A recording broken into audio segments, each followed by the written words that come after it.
Saw Congressman Rick Crawford. He chairs the House Intelligence Committee. Mr. Chairman, your thoughts on what you heard from the president yesterday? He was with Maria last week in Davos. He said the same thing, that the midterms are a crucial turning point for you and your party. Otherwise, we're going to get 2 years of nothing but impeach Trump. He said that yesterday.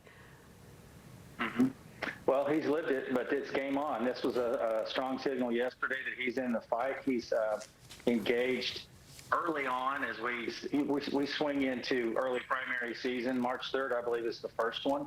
But look, he's out early, and he'll be out often. And I think he knows it's in his interest to get out there and be an active participant in midterms this time around. And I'm bullish on us not only retaining the majority, but growing the majority in this election cycle. Well, I mean, history is not your friend, and the president acknowledged that as well yesterday. He said, look, you know, this is, you could cure cancer as the president, but unfortunately, you know, history usually shows that whoever's the president in power, that the other party takes control. We shall see. But, you know, that messaging, I think, is really important, especially where you are, just because look at, you know, with gasoline prices at a 5-year low, diesel prices are down more than 30%. Eggs are down 89% on the wholesale level. All of that messaging, is that something that you and your colleagues are discussing as ways to come together as a party to make sure that you don't lose control of the House?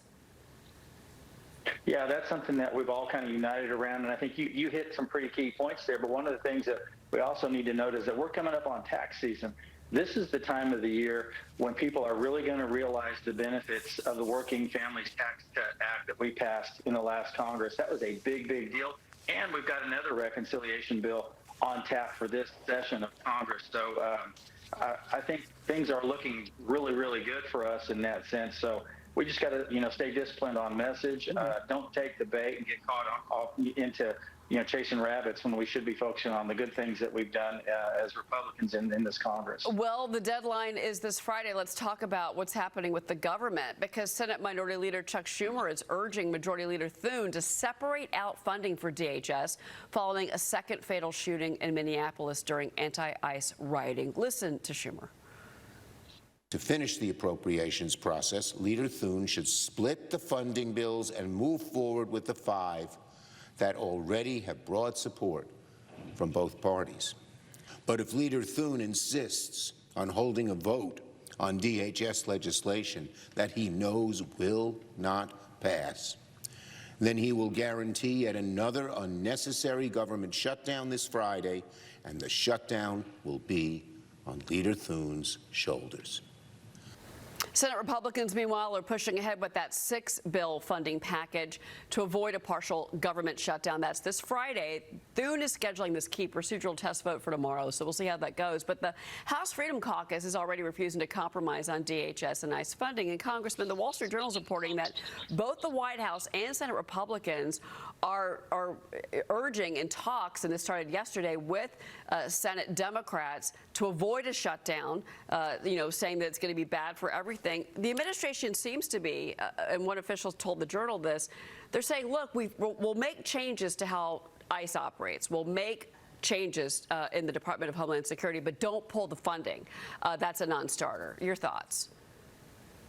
Well, I agree with that. And we've already got, not only in the House, but in the Senate, hearings scheduled to meet with ICE officials and others in DHS to address this issue. So, you know, you're kind of getting what you want here. You're getting the attention paid to the issues that you care about. I get it.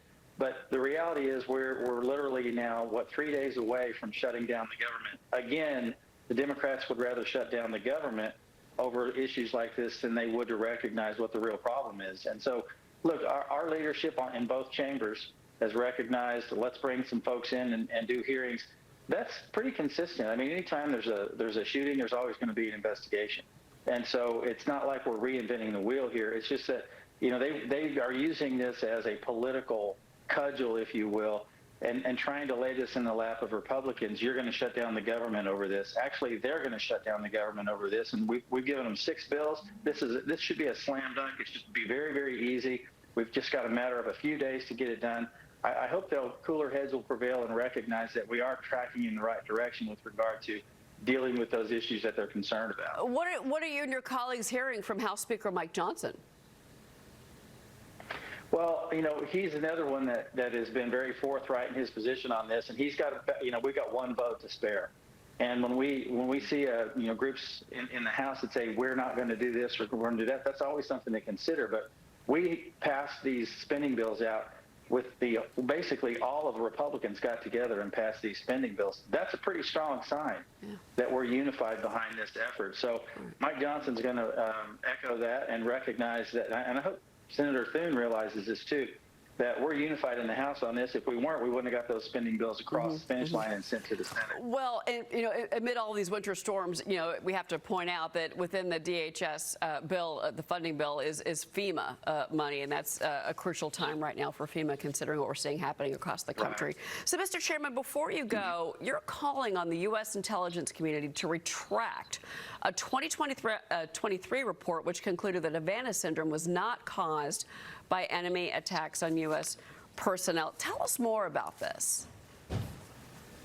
Well, we're 3 years into an investigation that I launched, as I said, 3 years ago. We've just done our first criminal referral in this investigation, and this stems from, the fact that the intelligence community has poorly handled the AHI phenomenon. That is the anomalous health incidents, what we call Havana syndrome, where these attacks have taken place. And we just lost one of our cohorts, Mike Beck, a guy that worked in the IC for a long, long time and served his country for years, and I just think was grossly mistreated by the IC and largely dismissed for a long, long time. In fact, in my personal office, we were advocating for his care to make sure that he got the treatment that he needed. And this is kind of sent shockwaves throughout the entire IC. Look, the IC needs to recognize they got it wrong. They've got an analytic integrity problem where they establish a narrative first, and then they go and try to find the facts to support the narrative. And it should be the other way around. And we're calling on them to retract that ICA, and let's get to the root of this problem and start treating our IC officials, not just IC professionals, but even in our Defense Department, our State Department, who've also been subjected to these attacks. They need to be taken care of too. We need to keep faith with our workforce. No, that's unfortunate that he's gone, and I'm sorry for that loss. There's been some reporting that the Pentagon is actually testing out this technology. Have you heard that? Yeah, I couldn't comment on that because that hasn't been our focus. Our focus has been on, the fact that some of these individuals, in fact, most of these individuals have been widely dismissed on their claims that they were attacked, and they were, roundly discredited, and the ICA essentially did that. The ICA was an attempt to discredit these individuals who made claims that they had been attacked, and we know that to be true. And so as it applies to this particular lane that we're driving down, that's the investigation on the way the AHIs were handled and how our workforce has been mistreated. Well, Congressman Rick Crawford, it's important. We're going to be following that as well as everything else that's happening in Congress this week. Even though you're on recess, the work continues. Thank you, sir, for being with us. Really appreciate it. Sure thing.